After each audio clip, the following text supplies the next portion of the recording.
My name's Abi, I work in fashion. I live here with my partner Royce and our daughter Aida. I remember seeing this property on Rightmove and suddenly seeing the photos and thought, we cannot do that. And I sent it to Royce as sort of a joke actually. I kind of said, look, this one is absolutely perfect location, but we absolutely can't do that, can we? And he really surprised me. He said, I think that's the one.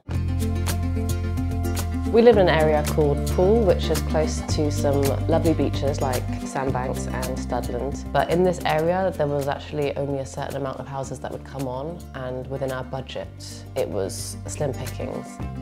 I am really into gardening and garden design. One of the things that I spoke to Resi about was not extending off the back actually and making use of the side space we had for the extension, because our house is on a curve. There was all this kind of dead space down the side of the house. So the extension happened that way, and I'm really glad actually, because I feel now the garden is in proportion to the house and it's given us enough space out there for us as a family to use. So this is the extended part of the house which Resi designed. It's our kitchen which leads on to our utility.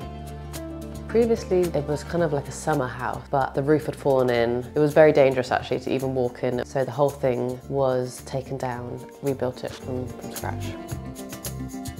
Our initial budget for the house was about 75,000. That was just in terms of having clean walls and floors and the extension built. And I really don't like spending money on things that aren't pretty, that you can't see in the house. One nightmare moment was in the garden when I knew I needed to level the earth out and remove a lot of earth, but I was not ready for the amount of water we had to deal with and clay. We had a lot of natural springs, and eventually we put in a lot of drainage systems. So underneath everything that you see out there is a very advanced drainage system with soakaways to ensure that the garden doesn't flood. Within the house, one of the big nightmare moments was when we lifted all the floorboards. We found out that all the joists were rotten, probably linked to the water in the garden. So we had to, well, our builders, who were amazing, replaced all of our joists, but Royce and I had to dig out from underneath the joists all the debris that was left over the years, just to make sure that we had clear air flowing underneath. Eventually, with the kitchen and extras like the joists, we spent about 125,000 on the house, and we spent about 25,000 on the garden.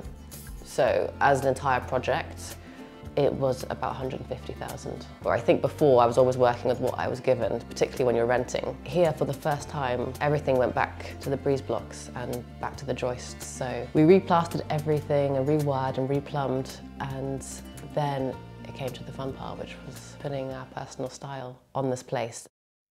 I always have been drawn to certain colours and tones. I've always loved interiors. Even when I was a young girl, I'd save up my pennies so I could buy something for my bedroom. I've always loved making home comfortable and cosy and hopefully beautiful.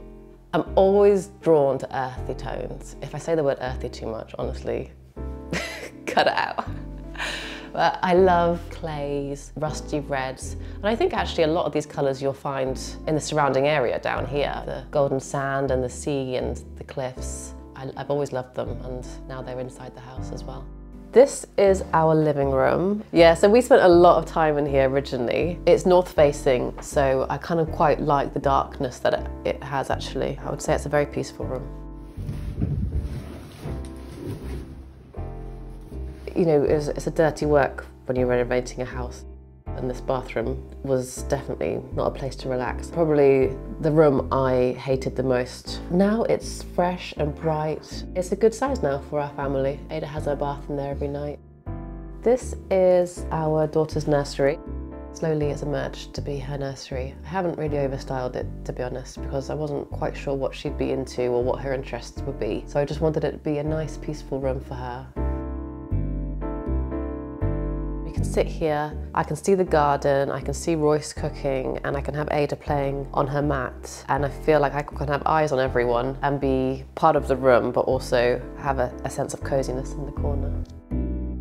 I think home for me means having a space that you can truly be yourself in. You know, you feel good when you step inside. And I want the same for my daughter, Aida. I want her, as she grows older, that she can be truly herself in this home.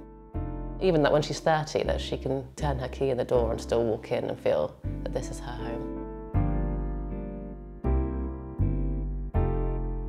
We make these videos so you can have insight into everything home renovation. If you'd like to watch more, head on over to our channel and see what's there.